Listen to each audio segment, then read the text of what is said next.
यह कहानी उस समय की है जब हनुमान जी लंका से सीता माता का कंगन लेकर श्री राम के पास वापस लौट रहे थे। रास्ते में वह बहुत ही सुंदर बगीचे को देखते हैं।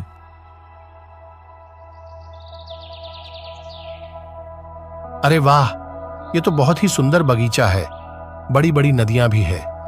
नीचे जाकर स्नान कर लेता हूं।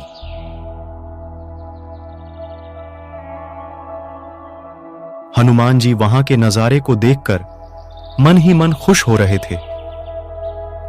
तभी हनुमान जी पास ही में बह रही एक नदी में स्नान करने का निर्णय लेते हैं।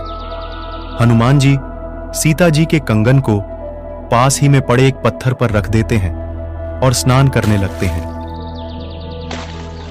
हनुमान जी उस कंगन से एक क्षण के लिए भी अपनी नजर नहीं हटाते हैं, क्योंकि यदि कंगन कहीं गुम गया तो वे श्री राम को क्या जवाब देंगे, क्योंकि वह कंगन से हनुमान जी की बातों का विश्वास करते कि सीता जी उन्हें मिल गई है।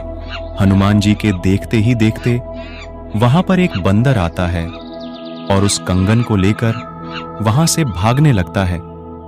हनुमान जी भी उस बंदर का पीछा करने लगते हैं कि कहीं ये बंदर इस कंगन को नदी में ना फेंक दे। ऐसा हुआ तो मैं ये कंगन कहां से लाऊंगा। बंदर उस कड़े को एक घड़े में डालकर भाग जाता है। अरे शुक्र है इसने कड़े को इस घड़े में ही डाल दिया। कहीं और फेंक देता तो मैं क्या करता। चलो इसे निकाल लेता हूं। हनुमान जी घड़े में देखते हैं कि इस कड़े के जैसे अनेकों कड़े इसी घड़े में पड़े हुए हैं। हनुमान जी पहचान नहीं पाते हैं कि उनका वाला कौन सा है। महात्मा जी, मेरा कंगन आपके इस घड़े में गिर गया है।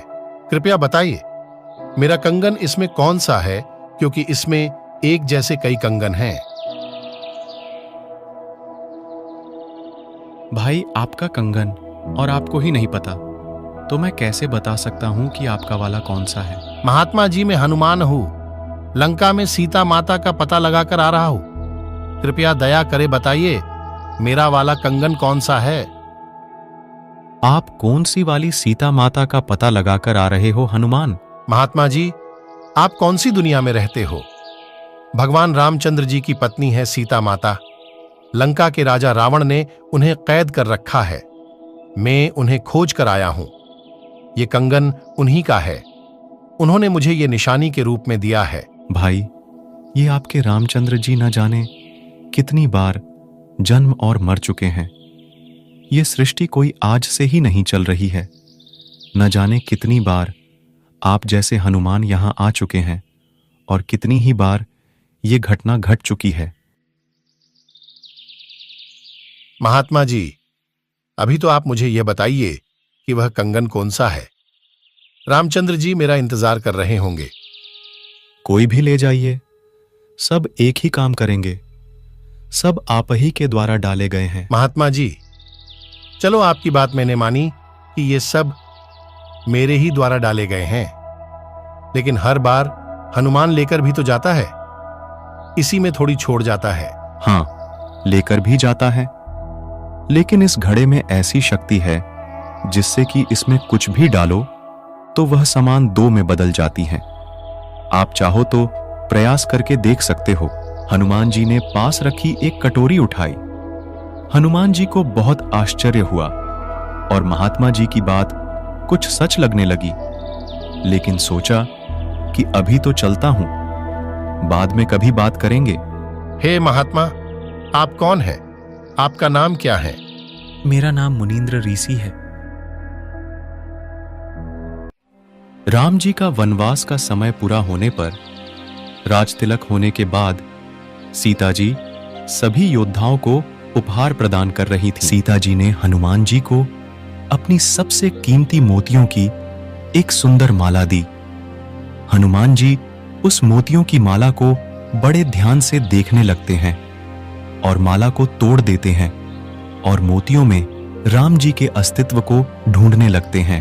तभी हनुमान की इस हरकत से सीता जी हनुमान को लताड़ देती है और कहती है कि हनुमान, तू रहेगा बंदर का बंदर ही। माता जी, मुझे इन मोतियों से क्या काम था?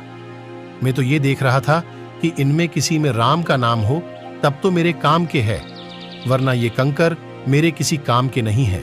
सीता जी के इस बर्ताव से हनुमान जी अयोध्या नगरी से चले गए और जंगल में एक पहाड़ी पर जाकर बैठ गए। हनुमान जी को बहुत दुख हुआ कि मैंने क्या नहीं किया इनके लिए, और आज इन्होंने मुझे एक छोटी सी बात पर इतना लताड़ दिया। कुछ देर बाद वहां एक साधु आए और कहा,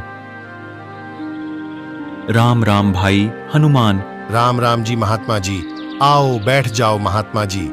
अयोध्या में भगवान रामचंद्र जी आए हुए हैं। 3 लोक के स्वामी रामचंद्र जी का आज राज्याभिषेक है। भाई, हम तो उस राम के भक्त हैं जो कभी जन्मता मरता नहीं, वो मां के गर्भ से नहीं जन्मता। ये राम जी तो न जाने कितनी बार जन्म और मर चुके हैं। अच्छा, यही बातें मुझे एक मुनींद्र नाम के ऋषि जी भी कह रहे थे। जब मैं लंका से लौट रहा था तो वो मुझे एक सुंदर बगीचे में मिले थे।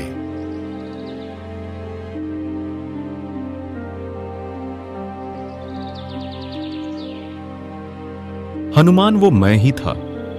मैं तुम्हें सतभक्ति प्रदान करने के लिए आया हूं। क्षमा कीजिए भगवान, हम तो तुच्छ बुद्धि के जीव हैं। कृपया करके मुझे आपका संपूर्ण ज्ञान समझाइए और सतभक्ति प्रदान कीजिए।